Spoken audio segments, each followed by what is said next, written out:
So, Derek, when do you think we could see signs of improvement in terms of that so-called revenge spending coming back? Because China sure needs it right now, particularly if it's going to use that and rely on consumption to mitigate softer exports.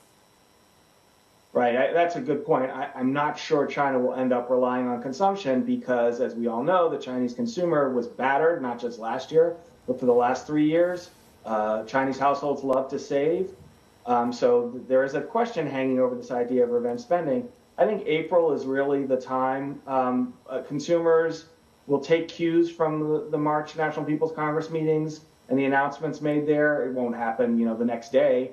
But I think in April, we should see where the course of Chinese consumption is going. It will be better than last year, but it may not be much better. And if people are relying on that, they may be disappointed.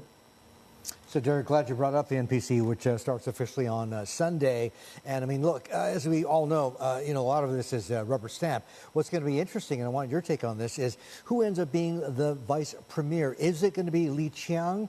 Because if so, he's more or less seen as a sort of Xi Jinping's guy, right? And if that's the case, does that mean he's going to be given as more autonomy in terms of managing the economic portfolio, or is he going to end up like Li Keqiang did?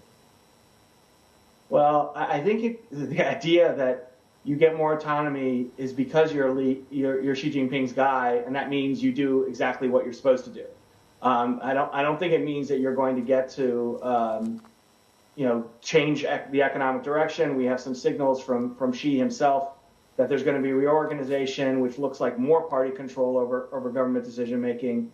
So I think people hoping for somewhat more flexibility in policy, I think they're going to be disappointed.